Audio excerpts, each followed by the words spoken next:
Alright, welcome ladies and gentlemen. We're going to be installing a heater today in my Toyota Corolla. Yep, that's right. As you can see, car is basically pulled apart, so that's always fun. We're going to be using quite a nice sort of vintage look, hopefully. We're going to be using Deutsch connectors, so it's going to be nice and as professional as possible. We've got shrink solder connectors as well. The only downside is the heater will have to just sit down there, annoyingly, because I don't have anywhere to mount it just yet. I did look to see whether we could do it in there, which is actually the glove box, but we can't. We're going to tap into the coolant lines with these step downs, so we've got that as well. It should actually go smoothly, hopefully. We're going to tap in for power with one of these, a fused power tap. So yeah, it should go okay, should go relatively smoothly. Again, hopefully, fingers crossed, we will see. So first things first, actually, is just basically measuring up the amount of wire needed for the switch. I'm looking to mount here, because there is already what would have been a switch there from factory. So we're just going to utilize that, so it makes it a nice and clean look. So yeah, let's measure up some wire length now. Alright, so we've got first point all done. So this is for the fuse tap anyway, so it's a little solder stick. Nice connection in there, hopefully if you can see. So this will then go into our power source. I've also got Tessa tape to really clean it all up. So we use these little connectors, which will be, yeah, I don't know, easy-ish, hopefully, we'll see. Again, never really done this. I'm not electrically minded, so I'm trying my best here with this stuff. But what we're going to do, hopefully, with any luck, is pop this in here. Once it's crimped, obviously. Well, take the wire back. So we'll take the wire back. As you can see, need a little bit more. This is my issue with this. The wire's almost too small. But I mean, it's not. But I always split them. So they're real slow. Yeah, a bit more to work with. There you go. Right, so I'm going to do this here. Crimp that round like that. Then what we do, we get our connector. This is for the Deutsch connector. I'm going to put that in there. We're going to crimp that down. That should be a good connection, I think, judging by this. I'm going to crimp this down here. Hopefully, crush it. Oh, made a pig's ear of that. Okay. Oh no, we're getting there. Again, if I can do this, guys, as a noob electrical dude, you can too. So what I want to show you with this channel is just that, you know, you can teach yourself to do stuff basically. So do that there. God, that looks shit. But anyway, never mind. Because what we're going to do now is we're going to push this in here. And it should click. Cool. And you can see it in there. Kind of. That's our first connector. So we need to remember that the bottom, because we've got our male and female, so we need to remember now that this is going to be our power line, basically, because that will go to our that'll go off over to our switch. So that is not bad.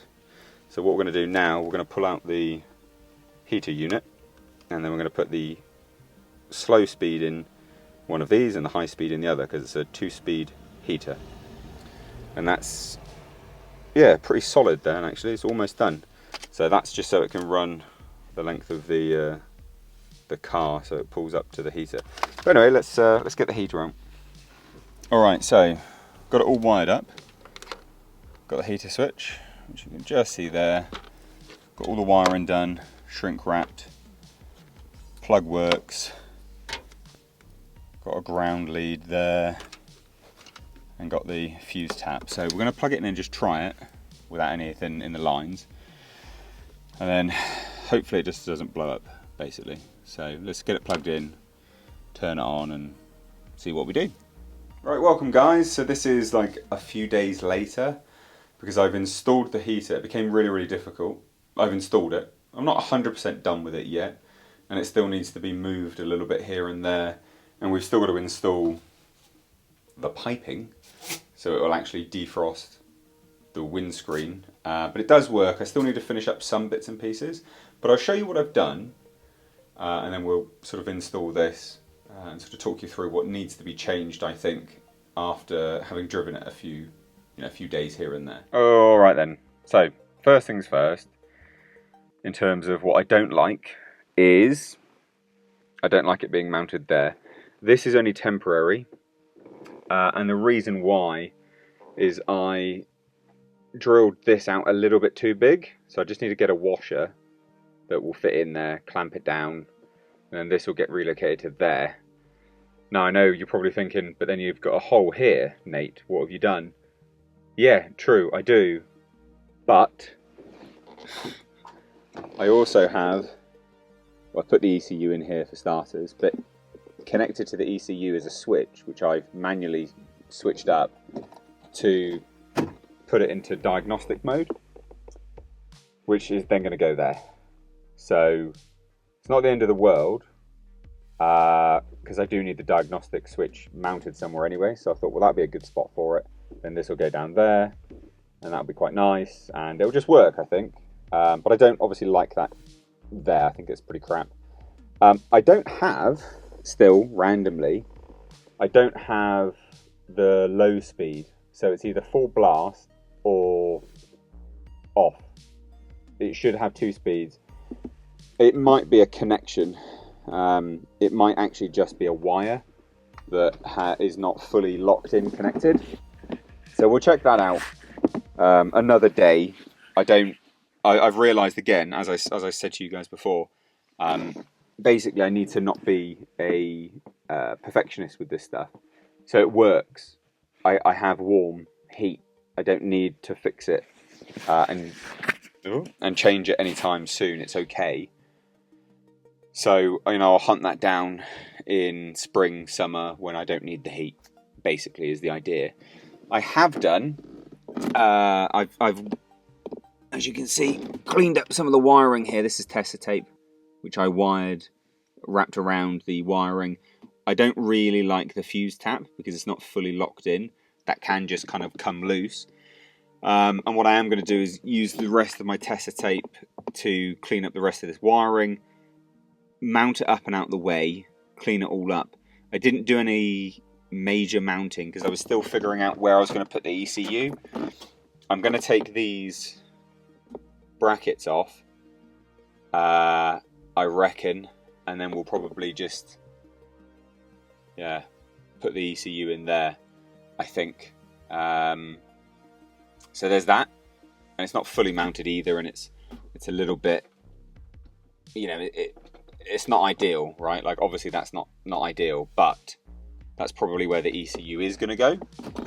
And as you can see, the heater is down here, so sort of scoops up some of the air into there, kind of ish, not massively, but we're going to run a piece of this hose so it comes up out the top there, so it hits into the windscreen for defrosting. So yeah, let's just run that basically and try and figure out how we're going to do that. All right then, so we've done it. Again, not fully mounted up where I want it to go, but got this tube here, which you can kind of see there, fully wrapped around the outlet, which is nice. It is just onto that side, which it isn't exactly where I would want it. So it comes up to there, which is the passenger side. But I've ran out of tubing, so, well, I mean, I've not ran out, but it's disconnected now. So I don't think I'll be, well, it's broken basically. I don't think I'll be able to do much with this. It's just not long enough now. Because of where it is in there, it doesn't sort of come up far enough to hit this side, which is a bit frustrating. But it does work, so you know, you can feel it up through there, which is quite nice. And I might be able to angle it so it's more on the driver's side, because it's in there basically. So I could, in theory, angle it so it's sort of blasting the air that way. That might work. Not ideal, exactly what I wanted. Yeah, that's kind of doing it. Don't want to burn out my battery. Yeah, you know what, that kind of works actually. Yeah, okay, well, happy with that. So basically, install done. Install is done. I'm not 100% pleased with it, and I'll show you why. I'll show you why actually. It's all to do with the piping in the engine bay. You didn't see all of that, but it was a nightmare. Oh my God, was it a nightmare? Right, so this T-piece, absolutely fine. This one was brilliant. Ran all the way through from the bottom hose. Perfect, literally no issue at all. Right the way through the firewall there. The one which caused me a lot of grief, and it was a lot of grief. Oh, just noticed that's popped open. That's not a good sign. Because the coolant, the cooling system is what I need to watch out for. There you go, right. So the one which caused me a lot of grief was this back one. Because I was sort of tapping into a line. I mean, you can't really see it, but basically part of the hose is kinked. All nice here. This is the hose here. It's this big fat one here. As it comes through here, all fine, all fine, all fine. Comes through down into there, into the T-piece, all fine. The top of the step down T-piece. It's not a step down, it's just a T-piece. But where it messes up is this, as it comes off of it, the hose to the bottom of the cooling system from there. So yeah, it's not good. There you go. You can actually see it a bit now. So the issue was the hose which comes off the T-piece to the back end of the coolant line, which runs underneath the air intake. It's got a bit of a kink in it, and that's just because it's not really a flexible enough piece of line or hose. It's too tight a space to do anything in there, annoyingly. Seems to be, what's all of this here? That's not a good sign. Always worried about coolant now.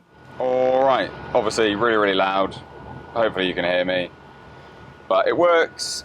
It's coming up through from there quite nicely.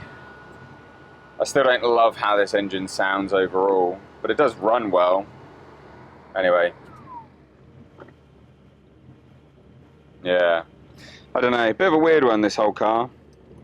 What it really needs, ideally, and it is like an ideal thing, what it really needs is complete rewiring and a new, probably a standalone ECU and new engine harness. Like the whole thing just needs to be rewired. It's just kind of all over the place, really. Standalone ECU will probably tell you exactly what's going on with it, whereas you just really guess, you know. And because it's an older engine, you know, the 4AG, it has OBD1, which is like engine blinking, which I could wire into the ECU harness. You can do that, you can pin it to like an LED or something, but I don't know whether it's worthwhile rather than just to go standalone. I don't know. The idea with this car is just to have a daily driver classic though, so we're almost there now because we've got the heating sorted. That's nice, and it hasn't overheated yet. It has got warm. I say warm, it's got to 80 degrees C, which is technically operating temperature for this car, but because this car's so weird and they've done something with the wiring and it's just all messed up, this car running optimally is running actually, when the fans run and it's all going smoothly, it actually runs about 60 degrees, so it runs cold. So when you see it creeping up, even though it's operating temperature, it does make you worry. It makes me worry anyway. I'm just leaving it running for a little bit just to warm up. I did make a scary discovery in the spark plug valley though. There is some oil there, which I'm going to have to clean up and double check, because it might be coming from a gasket or it might be coming from the head, which will be really not cool. That'll be really shit if it's coming from the head. I hope it's not that. But yeah, so all in all, heater has been installed, all good, like really good, cool. And for now, it works, it's solid, it's good. I've got heating, it's autumn, soon to be winter, and it does mean that I can drive it. Next on the list, which is further down the line, will be coilovers. I've got some spare IBAC springs for a Datsun 510 coilover setup, so I'm going to take a look and see what they've done to the coilovers here first. It might be that it's really easy to fix and it'll have coilovers again, like it'll actually have suspension, or it might be that I can use the spare springs that I've got, and then that'll work as well, or it might be new coilovers and that's the only way to fix it. But it does need coilovers, it needs suspension. So that's kind of next on the list really, aside from just enjoy the car. So there you go. Hopefully you enjoyed this video. I know it's a bit delayed. The reason why it's delayed is I was waiting for parts. I'm not going to make a video just for the sake of it. But I will do a point of view driving video, actually, just because I think you guys will probably enjoy that. It's an interesting car to drive. Oh, I do need to fix the steering. Actually, that's on the list. I need to fix the steering. And I think I've got to the bottom of half of it. There's a bolt without a nut on, so I need to put a nut on the bolt. It's always good, isn't it? It needs an alignment, I think. And then I also think the steering box, because it's got a steering box, I think that needs to be tightened as well. It's a combination of things. And it may, yeah, that may be it, that may be fixed. Or it may have like real bad control arms or something, who knows. But anyway, hope you enjoyed the video. Cheers, take care, bye-bye.